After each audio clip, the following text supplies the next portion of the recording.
The China control is real.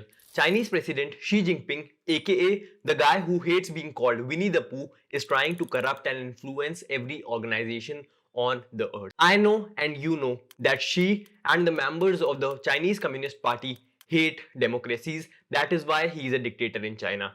And he has jailed all of his competition who could have replaced him as president on false corruption charges. But please, Xi, leave international organizations aside and let them be democratic.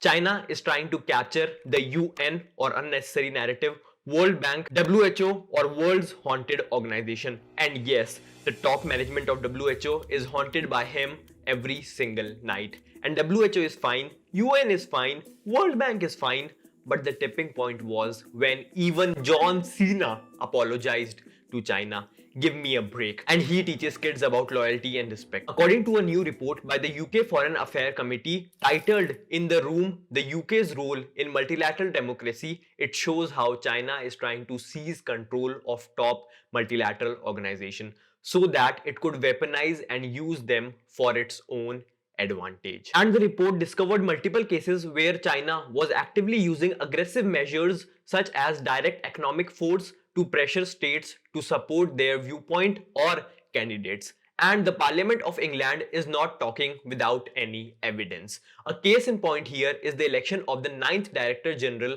of the Food and Agriculture Organization FAO in 2019. China discharged the Cameroonian government's $78 million debt just days before the election. Hence, the Cameroon's nominated candidate dropped out of the race shortly after. And the position went to none other than, drumroll please, China. The position went to China. In fact, Chinese diplomats now head 4 out of the 15 specialized UN bodies, while no other nation leads at more than one. And these points were discussed in the UK Parliament in front of UK's Prime Minister Boris Johnson, aka Blonde Bombshell. Look at them hair. They look like a mop covered in expired peanut butter. The hair distracted me from C square or China control. Look at the chart. Other than heading these bodies, several Chinese nationals also occupy high-level leadership positions, and what's more interesting is that in most of these entities, China is among the top donors. A Washington-based think tank, Center for Global Development, said in its report mapping China's rise in the multilateral system that China has drastically increased its financial clout in many of major global institutions and funds over the last few decades. And all of this China control and its benefits help the country get things done. For example, the Belt and Road Initiative. It is a win-win situation for the Chinese Communist Party or CCP, and the CCP hates freedom of speech and democracy so much that they force the Chinese celebrities to further spread their propaganda. For example, the Hong Kong issue. Celebrities were posting pro-China images, messages and music on their personal social media accounts. The CCP, or some people call them the Red Ketchup Party over Twitter, are using celebrities to distract and hide the crimes against humanity. The International Civil Aviation Organization, the International Telecommunication Union, the Food and Agriculture Organization, and the UN Industrial Development Organization are all headed by Chinese nationals. Another report by a Mumbai-based foreign policy think tank, Gateway House, said that China holds deputy positions in as many as 9 of the 15 UN agencies. China has developed a tactic called proxies, and it allows the country to influence some of these organizations through these proxies. As an example, Dr. Tedros Ghebreyesus, the Director General of WHO, who was elected with China's support in 2019, and it is no shocking news that he was the former Health and Foreign Minister of Ethiopia, and Ethiopia is the largest recipient of Chinese investment in Africa. Moreover, the WHO was previously headed for 10 years by Margaret Chan from Hong Kong. And all of this might be a coincidence, but it's not. Xi and his Chinese Communist Party don't do coincidence, they do definites. The WHO's delayed warning and travel restriction in response to the pandemic in China have worldwide damaging results, as we all know. And the tight control on information by the CCP means that questions remain unanswered about the virus's origin. Yet, what is clear are the manipulations and errors, as well as the WHO's leadership's collaborations with Beijing had a role in pandemic's initial spread. And how can we forget about the World Bank scandal? The Xi Jinping's regime's rising sense of entitlement is clearly tied to the World Bank scandal.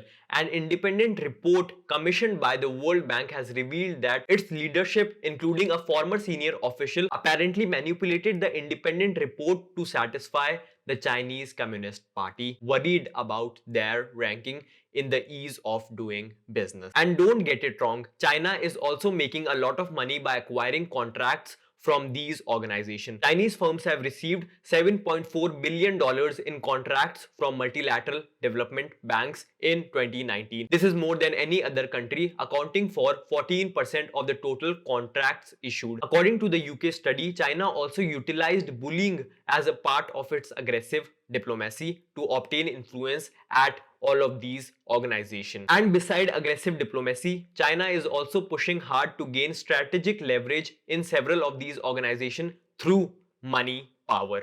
The membership-based multilaterals have two types of funding. The first type is called assessed, a formula-based amount depending on a number of factors including a country's GDP and financial capacity. And the second is called voluntary, which includes countries donating directly to the UN and the agencies or NGOs. But China is catching up in both of these forms of contribution. China's voluntary donations have increased by nearly 346% from 2010 to 2019, from 190 million to $1.6 billion.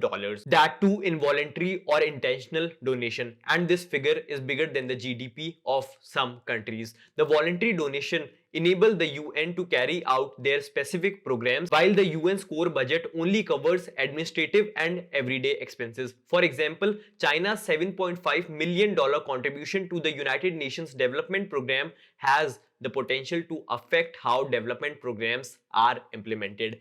And this is also a very good way to netpick the projects they want to invest and influence. Admiral Kenneth Bernard, an advisor to the US government, said Chinese give as little money as will buy influence. According to the UK Parliament report, China seized the opportunity created by Donald Duck's decision to cut funding to international organizations or withdrew altogether, as in the case of WHO. And the report further pointed out that how China and Russia, despite having relatively low levels of contribution to organizations like Interpol, are able to arm twist these organizations to their own advantage. In Interpol's case, the report raised concern over attempted red notice abuse by certain nations to target political opponents. This chart shows China's growing influence on financial institutes and the change in voting share or rank over the past decade. Besides China's new position as a leading multilateral donor, the report also sheds light on Beijing's role as an aid recipient. China has continued to rank among the largest borrowers at these multilateral development banks. The amount totaled over $5 billion in 2020. And with over $66 billion in total capital, China has surpassed Japan to become the second largest contributor to the system of development banks that provide some $200 billion in subsidized loans to poor countries each year. Some of the increase in China's share has been driven by automatic contribution based on the size of China's growing economy, which is 100% true and can't be denied. However, much of Beijing's growth comes from rise in voluntary funding directed at these organizations and the specific net-pegged project. And in this video, don't get things twisted. A lot of people think because I give nicknames to different world leaders, I am biased against a few issues, which is not the case. The nicknames and the jokes are for engagement and longer watch time. It's part of the business. It's all business. You have to do what the YouTube algorithm requires. But the reports are 100% credible and you can read them on your own.